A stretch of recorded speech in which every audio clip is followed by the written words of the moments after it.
নবম শ্রেণীর প্রিয় শিক্ষার্থী S Haldar sir YouTube channel থেকে তোমাদের সবাইকে স্বাগতম। আজকে তোমাদের গণিত কষা দেখি 14 সম্পাদ্য, মোট 8টি সম্পাদ্য আছে। সম্পাদ্য হচ্ছে চতুর্ভুজের সমান ক্ষেত্রফল দেওয়া থাকবে, চতুর্ভুজের সমান ক্ষেত্রফল বিশিষ্ট ত্রিভুজ অঙ্কন করতে হবে। এটা দ্বিতীয় পর্যায়ক্রমিক মূল্যায়ন 2025-এর সিলেবাসের অন্তর্ভুক্ত। চিত্রভিত্তিক অঙ্কন ও বিশ্লেষণ সহ আমি সম্পূর্ণ সমাধান দেখাবো এই ভিডিওর মাধ্যমে। কাজে তোমরা যারা এখনও আমার এই চ্যানেলটিকে সাবস্ক্রাইব করোনি তারা এখনও এই চ্যানেলটিকে সাবস্ক্রাইব করে রাখো। তোমাদের আগেই বলেছি যে এখানে সিলেবাস, যেটা সিলেবাসের এই দেখো তোমাদের জ্যামিতি সম্পাদ্য 13, সম্পাদ্য 14, এটা কিন্তু আছে চতুর্ভুজের সমান ক্ষেত্রফল। একটা সম্পাদ্যতে 4 থেকে 5 নম্বর থাকে। কাজেই তোমরা এই অঙ্ক কয়েকটা যদি ভালো করে প্র্যাকটিস করো তাহলে কিন্তু তোমাদের একটা সম্পাদ্য আসার সম্ভাবনা খুবই বেশি। এই দ্বিতীয় পর্যায়ক্রমিক মূল্যায়নে যদি স্থানাঙ্ক বা জ্যামিতি যেটাই বলি, সেখানে কিন্তু টোটাল জ্যামিতি রিলেটেড এই দেখো এখানে টোটাল কত মার্ক আছে। জ্যামিতি, শুধু জ্যামিতি, স্থানাঙ্ক জ্যামিতি নেই, যে এটাই টোটাল দেখা গেছে 14 নম্বরের অঙ্ক আছে। সেটা 6, 9, 12, 13, 14 এই সকল চ্যাপ্টার মিলে টোটাল 14 নম্বরের থাকবে। তার মধ্যে একটা 4 নম্বর তোমরা কনফার্ম কমন বাদবেই এই 8টা প্রশ্নের মধ্যে। যাই হোক, আমরা সরাসরি চলে যাচ্ছি তোমার চ্যাপ্টার 14 সম্পাদ্য চতুর্ভুজের সমান ক্ষেত্রফল বিশিষ্ট ত্রিভুজ অঙ্কন পদ্ধতি। এখানে আমরা দেখো 8টা অঙ্ক, 8টা জ্যামিতি, 8টা এখানে দেওয়া আছে। এই 8টাই অঙ্কন আমি এখন দেখাবো। তো প্রথম যে অঙ্কনটা সেটা হচ্ছে কি, দেখো কোশ্চেন 1 নম্বর। প্রীতম এবিসিডি একটি চতুর্ভুজের অঙ্কন করেছে যার এবি সমান 5 সেন্টিমিটার, তারপরে বিসি সমান 6 সেন্টিমিটার, সিডি সমান 4 সেন্টিমিটার এবং ডিএ সমান 3 সেন্টিমিটার এবং এবিসি কোণ 60 ডিগ্রি। আমি চতুর্ভুজের সমান ক্ষেত্রফল বিশিষ্ট একটি ত্রিভুজ অঙ্কন করি। তাহলে আমার প্রথমে যেটা এবি সমান 5 সেন্টিমিটার, এই যে দেখো এবি এটা, তারপরে বিসি সমান 6 সেন্টিমিটার, সিডি সমান 4 সেন্টিমিটার, ডি এ সমান 3 সেন্টিমিটার। এটা তোমরা কী করবে, স্কেল ধরে ধরে আগে অঙ্কন করে নেবে। অঙ্কন পদ্ধতি এবিসিডি চতুর্ভুজের এবি সমান 5 সেন্টিমিটার, এভাবে করে করে এই অঙ্কনগুলি করবে। তারপরে এবিসি 60 ডিগ্রি, কীভাবে বিএক্স সরলরেখা থেকে 6 সেন্টিমিটার পরিমাণ বিসি কাটা হলো, অর্থাৎ এখান থেকে 6 সেন্টিমিটার পরিমাণ বিসি কেটে নেবে, ঠিক আছে, এটা 6 সেন্টিমিটার। হ্যাঁ, তারপরে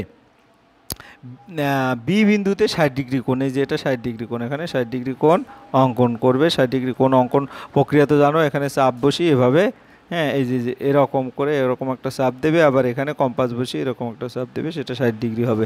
যাই হোক, 60 ডিগ্রি কোণ অঙ্কন করবে।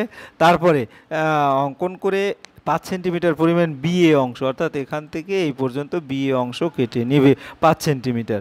এবার সি বিন্দুতে যদি আমি বসাই, সি বিন্দু থেকে একবার আমি কি করব, 4 সেন্টিমিটার আর একবার 3 সেন্টিমিটার চাপ নিয়ে এই যে এখানে একটা বৃত্তচাপ অঙ্কন করব। চাপটি পরস্পর ডি বিন্দুতে ছেদ করলো। হ্যাঁ, ডি বিন্দু পাওয়া গেল। তাহলে এডি এবং সিডি যুক্ত করা হলো, অর্থাৎ এ আর ডি এবং সি আর ডি যুক্ত করা হলো। যুক্ত করলে যে এবিসিডি চতুর্ভুজ পাওয়া গেল। এখন চতুর্ভুজটির এসি কর্ণ যুক্ত করা হলো, অর্থাৎ এ এবং সি, এই যে সি এসি কর্ণটি যুক্ত করা হলো, ঠিক আছে। তাহলে কি হলো, এসি এবং এডি এর মাপ নিয়ে সামান্তরিক অঙ্কন পদ্ধতি দ্বারা, হ্যাঁ, ডিও সামান্তরিক সরলরেখা টানা হলো, অর্থাৎ ডিও সামান্তরিক অঙ্কন টানা হলো। ডিও কই, এই যে এটা, অর্থাৎ আমি এই বিন্দু আর এই বিন্দু নিয়ে একটা সামান্তরিক অঙ্কন করব, সেটা হবে এসি ইডি। তা এসি ইডি সামান্তরিক যেটা অঙ্কন করব, ডিকিউ সরলরেখাটি বিএক্সকে কী করলো, আমার কিউ আর কি ই বিন্দুতে ছেদ করলো, এই যে ই বিন্দুতে ছেদ করলো, এই যে ই বিন্দুতে। তাহলে এই যুক্ত করা হলো, এ আর ই, এই যে এখান থেকে এই আর ই যুক্ত করা হলো। তাহলে কি হলো, অতএব এ বি সি ডি চতুর্ভুজের ক্ষেত্রফলের সমান ত্রিভুজ হবে এ বি ই, অর্থাৎ এ বি আর এই ই, এইটা হচ্ছে সমান ত্রিভুজ। আশা করি বুঝতে পেরেছো। এবার 2 নম্বরের প্রশ্নে চলে যাব। 2 নম্বর প্রশ্ন কি, সাহানা একটি চতুর্ভুজ এবিসিডি অঙ্কন করছে যার এবি সমান 4 সেন্টিমিটার, এই যে কই আমার এবি সমান 4 সেন্টিমিটার এটা, তারপরে বিসি সমান 5 সেন্টিমিটার, এই যে বিসি সমান 5 সেন্টিমিটার এবং সিডি সমান 4.8 সেন্টিমিটার, এই সিডি 4.8 সেন্টিমিটার এবং ডিএ সমান 4.2 সেন্টিমিটার আর এসি হচ্ছে 6 সেন্টিমিটার, এসি হচ্ছে 6 সেন্টিমিটার। চতুর্ভুজের সমান ক্ষেত্রফল একটি ত্রিভুজ অঙ্কন করতে। অঙ্কন পদ্ধতি, বিএক্স সরলরেখা থেকে 5 সেন্টিমিটার বিসি টানা হলো, এই যে বি আর এই যে সি টানা হলো, এটা 5 সেন্টিমিটার, ঠিক আছে।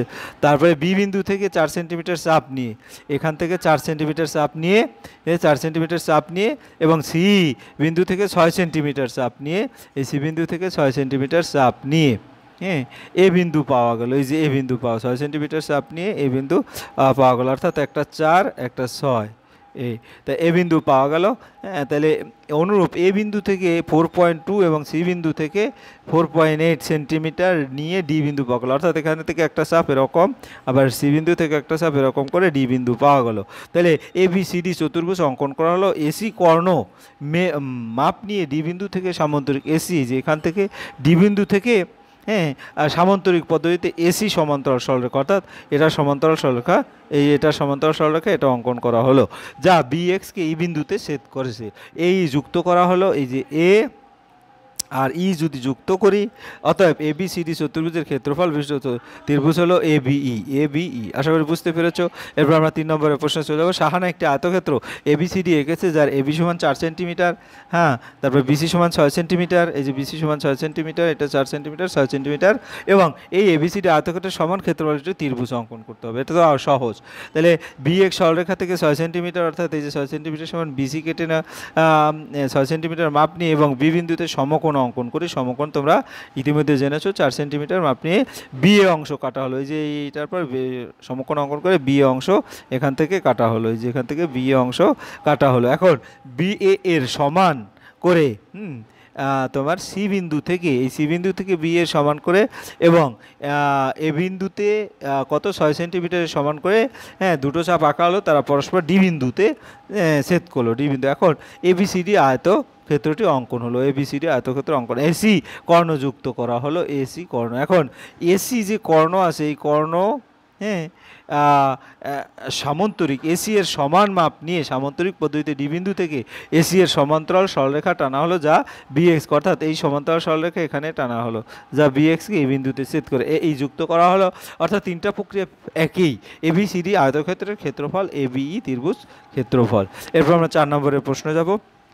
একটি চতুর্ভুজ এবিসিডি আঁকি, এই যে যার বিসি সমান, এই যে বিসি সমান 6 সেন্টিমিটার, এবি সমান 4 সেন্টিমিটার, তারপরে সিডি সমান 3 সেন্টিমিটার, এবি ই কোণ সমান 60 ডিগ্রি, যে বি কোণ এটা হচ্ছে 60 ডিগ্রি, এবং বিসিডি কোণ 55 ডিগ্রি, যে এটা হচ্ছে 55 ডিগ্রি, হ্যাঁ, এবং এবিসিডি চতুর্ভুজের সমান ক্ষেত্রফল বিশিষ্ট ত্রিভুজ অঙ্কন করে, যা একটি বাহু এবি এবং অপর একটি বাহু বিসি বরাবর থাকবে। অঙ্কন পদ্ধতি বিসি, বিএক্স সরলরেখা থেকে এটা 6 সেন্টিমিটার নিয়ে নিলাম বিসি, তারপরে সরলরেখা অঙ্কন করা হলো বি বিন্দুতে 60 ডিগ্রি, অর্থাৎ এখানে আমি 60 ডিগ্রি অঙ্কন করব।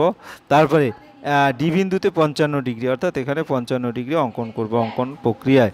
তারপরে সিডি, হ্যাঁ, সমান 3 সেন্টিমিটার অংশ কাটা হলো, সিডি থেকে 3 সেন্টিমিটার অংশ কাটা হলো। তাহলে এডি যুক্ত করা হলো। এখন এসি কর্ণ যুক্ত করে এসি এর সমান মাপ নিয়ে বি বিন্দু থেকে এসি এর সমান্তরাল সরলরেখা টানা হলো, যা বিসিকে এই বিন্দুতে ছেদ করে। আবার এই যুক্ত করা হলো। তাহলে এবিসিডি চতুর্ভুজের ক্ষেত্রফল হচ্ছে এবি ত্রিভুজের একই রকম কিন্তু। এরপরে 5 নম্বরের প্রশ্ন। 5 সেন্টিমিটার বাহু বিশিষ্ট বর্গক্ষেত্র, এটা 5 সেন্টিমিটার, এটার বর্গক্ষেত্র অঙ্কন করতে হবে। এই বর্গক্ষেত্রের সমান ক্ষেত্রফল বিশিষ্ট সামান্তরিক অঙ্কন করতে হবে। তাহলে বি এক্স সরলরেখা থেকে 5 সেন্টিমিটার মেপে নেই, এটা 5 সেন্টিমিটার, এবং বি বিন্দুতে 90 ডিগ্রি কোণ অঙ্কন করে, যে 90 ডিগ্রি তোমরা পূর্বে অনেকবার দেখেছি। এসি কর্ণ যুক্ত করে এসি সমান মাপ নেই, অর্থাৎ এখানে এসি কর্ণ যুক্ত করে এসি সমান মাপ নিই। এরপরে আমরা কি করব, ডি বিন্দুতে এসি এর সমান্তরাল সরলরেখা, এই যে এখান থেকে যে সমান্তরাল সরলরেখাটা, সেটা এখান থেকে এখানে টানতে হবে, ঠিক আছে।